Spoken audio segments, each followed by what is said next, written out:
বাংলাদেশ ও চীনের শিক্ষক শিক্ষার্থীদের মনোমুগ্ধকর সাংস্কৃতিক পরিবেশনার মধ্য দিয়ে শুরু হয় বর্ণাঢ্য এই আয়োজন। এবার বাংলাদেশ ঢাকায় অনুষ্ঠিত হলো ডায়ালগ বিটুইন কাইন্ড্রেন্ট স্পিরিটস শীর্ষক চীন বাংলাদেশ ধারণা বিনিময় অনুষ্ঠান। উপলক্ষ বিশ্বজুড়ে পারস্পরিক বোঝাপড়া, সম্মান ও সহযোগিতা জোরদারে জাতিসংঘ ঘোষিত আন্তর্জাতিক সভ্যতা সংলাপ দিবস। এর যৌথ উদ্যোক্তা বাংলাদেশে অবস্থিত চীনা দূতাবাস ও association of Bangladesh China alumni. এতে দুই দেশের শিক্ষাবিদ, গবেষক ও সাংস্কৃতিক ব্যক্তিত্বরা সভ্যতার বৈচিত্র্য, সাংস্কৃতিক ঐতিহ্য সংরক্ষণ, উদ্ভাবন এবং আন্তর্জাতিক সাংস্কৃতিক সহযোগিতা নিয়ে মতবিনিময় করেন।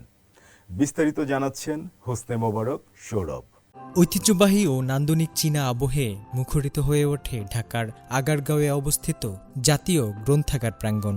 সেখানে অনুষ্ঠিত হয় ডায়ালগ বিটুইন কাইন্ড্রেন্ট স্পিরিটস শীর্ষক চীন বাংলাদেশ ধারণা বিনিময় অনুষ্ঠান। বাংলাদেশ ও চীনের শিক্ষক শিক্ষার্থীদের মনোমুগ্ধকর সাংস্কৃতিক পরিবেশনার মধ্য দিয়ে শুরু হয় বর্ণাঢ্য এই আয়োজন, যা দুই দেশের সংস্কৃতি ও বন্ধুত্বের বন্ধনকে আরও উজ্জ্বল করে তোলে।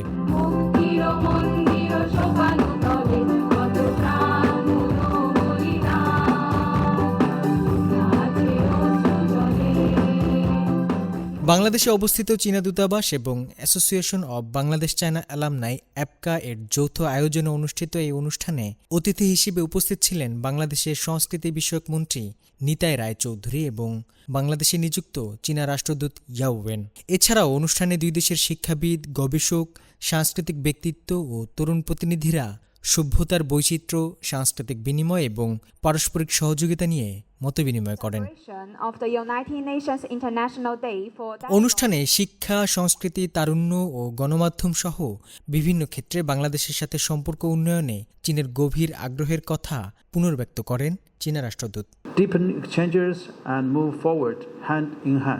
দক্ষিণ এশিয়ার সভ্যতার এক গুরুত্বপূর্ণ অংশ বাংলাদেশ। এই মাটি কাজী নজরুল ইসলাম এবং অতীশ দীপঙ্করের মতো মহাপুরুষদের চারণভূমি, যা এক সমৃদ্ধ সাংস্কৃতিক ঐতিহ্যের উত্তরাধিকার বহন করছে।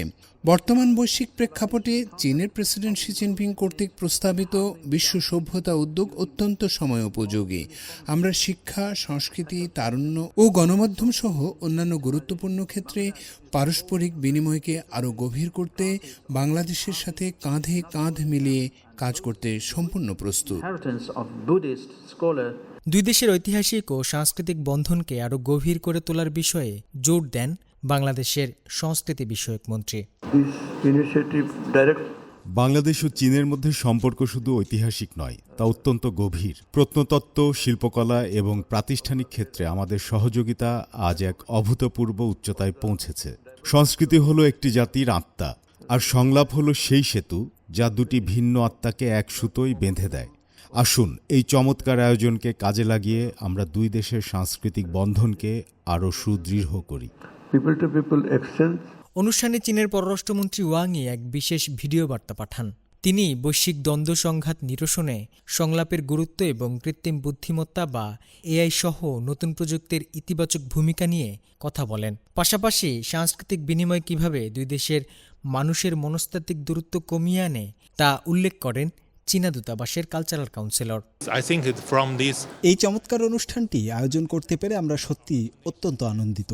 আমি মনে করি সভ্যতার এই সংলাপ আমাদের দুই দেশের মধ্যে চিন্তাভাবনা ও মতবিনিময়ের এক গভীর সুযোগ তৈরি করবে। অনুষ্ঠানে স্বাগত বক্তব্য রাখেন অ্যাপকার সেক্রেটারি মোহাম্মদ শাহাবুল হক। এছাড়াও দুই দেশের বাণিজ্য, শিক্ষা ও সামাজিক যোগাযোগ নিয়ে বক্তব্য রাখেন আমন্ত্রিত অতিথিরা। অনুষ্ঠানে উপস্থিত তরুণ প্রতিনিধিরাও এই বৈশ্বিক মেলবন্ধন নিয়ে তাদের ভালো লাগা ও ভাবনার কথা জানান। আমি দেখলাম যে তারা একই সাথে রোবোটিক্সে যেমন এগিয়ে যাচ্ছে, ঠিক একই সাথে তারা তাদের 4000-5000 বছরের আগের যে ঐতিহ্য, যে হিস্ট্রি, সেটাকে তারা খুব সুন্দরভাবে সংরক্ষণ করতেছে। পারস্পরিক শ্রদ্ধা, তারুণ্যের শক্তি এবং চিন্তার এই আদান প্রদান আগামী দিনে দুই বন্ধুপ্রতিম রাষ্ট্রের কূটনৈতিক ও আত্মিক সম্পর্ককে এক নতুন ও অনন্য উচ্চতায় নিয়ে যাবে, এমনটাই প্রত্যাশা আয়োজনে আসা বিশিষ্টজনদের। হোসনে মোবারক সৌরভ, সিএমজি বাংলা, ঢাকা।